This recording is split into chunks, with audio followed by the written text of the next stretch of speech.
that old Asa Gregg poured into the dictaphone. In the Dark by Ronal Kayser.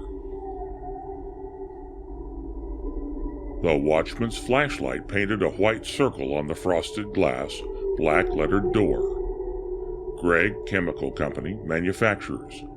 Asa Gregg, President. Private. The watchman's hand closed on the knob, rattling the door in its frame. Queer, but tonight the sound had seemed to come from in there. But it couldn't be. He knew that Mr. Gregg and Miss Carruthers carried the only keys to the office, so any intruder would be forced to smash the lock. Maybe the sound came from the storage room. The watchman clumped along the rubber-matted corridor, flung his weight against the door. It opened hard, being of ponderous metal fitted into a cork casing. The room was an airtight, fireproof vault, really. His shoes gritted on the concrete floor as he prowled among the big porcelain vats. The flashlight bore through the bluish haze to the concrete walls. Acid fumes escaped under the vat lids, made the haze, and seared the man's throat. He hurried out, coughing and wiping his eyes. It was damn funny. Every night he heard the same peculiar noise somewhere in this wing of the building. Like a body groaning and turning in a restless sleep it was. It scared him. He didn't mention the mystery to anyone, though. He was an old man, and he didn't want Mr. Gregg to think he was getting too old for the job. "Asa'd think I was crazy if I told him about it," he mumbled. Inside the office, Asa Gregg heard the muttered words plainly. He sat very still in a big leather-cushioned chair, hardly breathing until the scrape of the watchman's feet had thinned away down the hall. There was no light in the room to betray him, only the cherry-colored tip of his cigar, which couldn't be visible through the frosted glass door. Anyway, it'd be an hour before the watchman's rounds brought him past the office again. Asa Gregg had an hour, if he could screw up his nerves to use it. He took the frayed end of the cigar from his mouth. His hand, which had wasted to mere skin and bone these past few months, groped through the darkness, slid open the polished coolness of the dictaphone hood, and snapped the switch. Machinery faintly whirred. His fingers found the tube, lifted it. "Miss Carruthers," he snapped. Then he hesitated. Surely he could trust Mary Carruthers. He'd never wondered about her before. She'd been his secretary for a dozen years. Lately, since he couldn't look after affairs himself as he used to, she had practically run the business. She was 40, sensible, unbeautiful, and tight-lipped. Hell, he had to trust her. His voice plunged into the darkness. "What I have to say now is intended for Mrs. Gregg's ears only. She will take the first boat home, of course. Meet that boat and bring her to the office. Since my wife knows nothing about a dictaphone, it will be necessary for you to set this recording running. As soon as you have done so, leave her alone in the room. Make sure she is not interrupted for a half hour. That's all." He waited a decent interval. The invisible needle peeled its thread into the revolving wax cylinder. "Jeanette," muttered Asa Gregg and hesitated again. This wasn't going to be easy to say. He decided to begin matter-of-factly. "As you probably know, my will and the insurance policies are in the vault at the First National. I believe you will find all my papers in excellent order. If any questions arise, consult Miss Carruthers. What I have to say to you now is purely personal. I feel, my dear, that I owe you an explanation. That is, God, it was harder than he had expected. Jeanette, he started afresh, you remember 3 years ago when I was in the hospital? You were in Palm Beach at the time. I wired that there had been an accident here at the plant. That wasn't strictly so. The fact is, I'd gotten mixed up with a girl. He paused, shivering. In the darkness, a picture of Dot swam before him. The oval face, framed with gleaming swirls of lemon-tinted hair, had pouting scarlet lips and eyes whose allure was intensified by violet makeup. The full-length picture of her included a streamlined, full-blossomed, and yet delectably lithe body. A costly, enticing Broadway chorus orchid. As a matter of fact, that is where he'd found her. I won't make any excuses for myself, Asa Gregg said harshly. I might point out that you were always in Florida, or Bermuda, or France, and that I was a lonely man. But it wasn't just loneliness, and I didn't seek companionship. I thought I was making a last bow to romance. I was successful, 60, and silly, and I did all the damn fool things. I even wrote letters to her. Kerchief that was already damp. Not on account of the money, you understand. It was the thing she said. Popsy-wopsy letters. The dictaphone couldn't record the grimace that jerked his lips. She saved them, of course, and by she put a price on them. $10,000. Dot claimed that one of those filthy tabloids had offered her that much for them, and what was a poor working girl to do? She lied. I knew that. I told her to bring the letters to the office after business hours, and I'd take care of her. I took care of her, all right. I shot her, Jeanette. He mopped his face with a handkerchief after she had tucked the bills into her purse. Vile things, about the way she had earned it 10 times over by enduring my beastly kisses. I really loved that girl, and I'd thought she'd cared for me a little. It was her hate that maddened me, and I got a gun out of my desk drawer. Asa Gregg reached through the darkness for the switch.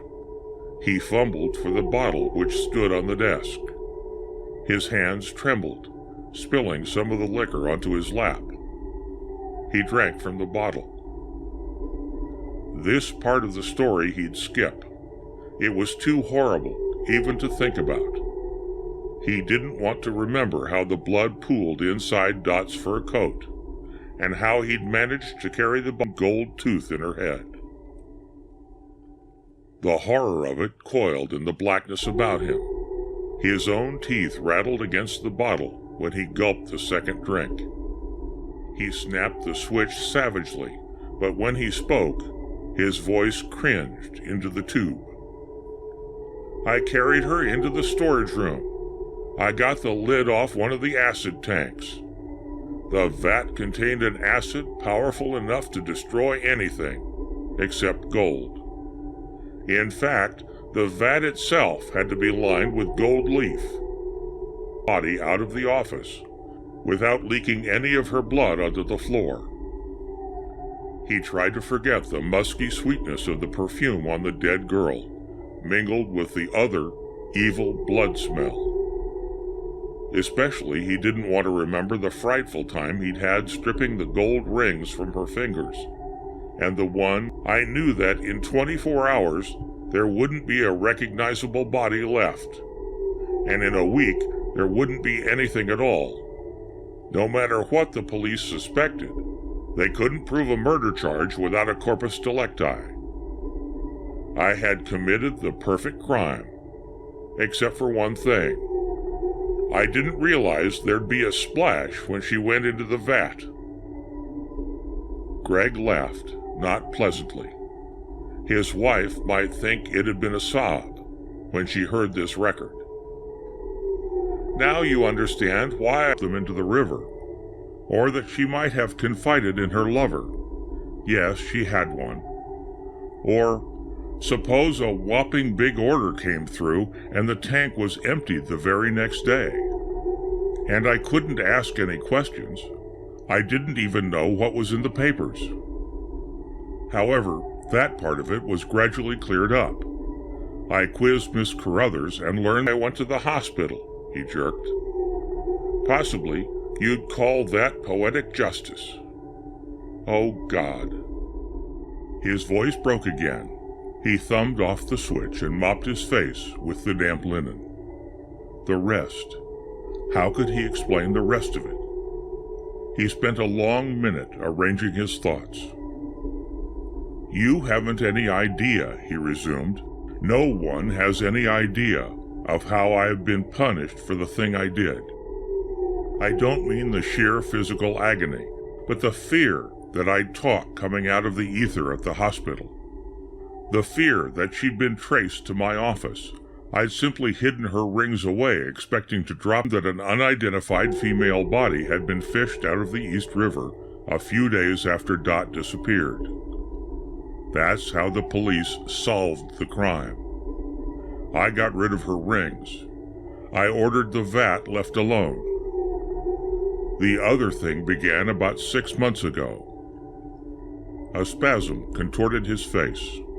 His fingers ached their grip into the It comes from, yes, the storage room. I realized that about a month ago, just after you sailed. One night I stayed late at the office, and I went in there. It seemed to be a dictaphone tube. Jeanette, you remember how I began to object to the radio? How I'd shout at you to turn it off in the middle of the program? You thought I was ill and worried about business. You were wrong. The thing that got me was hearing her voice. He gripped the cold cigar, chewed it. It's very strange that you didn't notice it. No matter what station we dialed to, always the same voice came stealing into the room. But perhaps you did notice. You said once or twice that all those blues singers sound alike. And she was a blues singer. It was she, all right, somewhere out there in the ether, reminding me. The next thing was, well, at first, when I noticed it in the office, I thought Miss Carruthers had suddenly taken up with young ideas. You see, I kept smelling perfume. And he smelled it now. It was like a miasma in the dark. It isn't anything that Carruthers wears, he grated, strongest around the vat. Her vat. And I lifted the lid. The sweet, sticky, musty smell hit me like a blow in the face. And that isn't all. Terrible, separate, yammering stalked in this room. Asa Gregg crouched in his chair, felt the weight of fear on him, like a submarine pressure. His cigar, pitched on his knees, dropped to the floor. You wouldn't believe this, Jeanette. He hammered the words like nails into the darkness in front of him. You will say that it's impossible. I know that. It is impossible. And it is physiologically absurd. It contradicts the laws of natural science. But I saw something on the bottom of that vat. He groped for the bottle. His wife would hear a low gurgle, and then a coughing gasp. The vat was nearly full of this transparent, oily acid, he went on. What I saw was a lot of sediment on the golden floor, and there shouldn't have been any sediment. The stuff utterly dissolves animal tissue, bone, even the common ores, keeps them in suspension. It didn't look like sediment either. It looked like a heap of mold, grave mold. I replaced the lid. I spent a week convincing myself that it was all impossible, that I couldn't have seen anything of the sort. Then I went to the vat again. Silence hung in the darkness while he sucked air into his lungs, and the words burst, He shrieks. Neither have I. But you must know in a general way what the process is. Well, this has been the exact opposite. First, I stared at the heap of grave mold as it shaped itself into bones, a skeleton. I watched the coming of hair, a yellow tangle of it sprouting from the bare, round skull, until, oh God, the flesh began to make itself before my eyes. I couldn't bear any more. I stayed away, didn't come to the office for 5 days.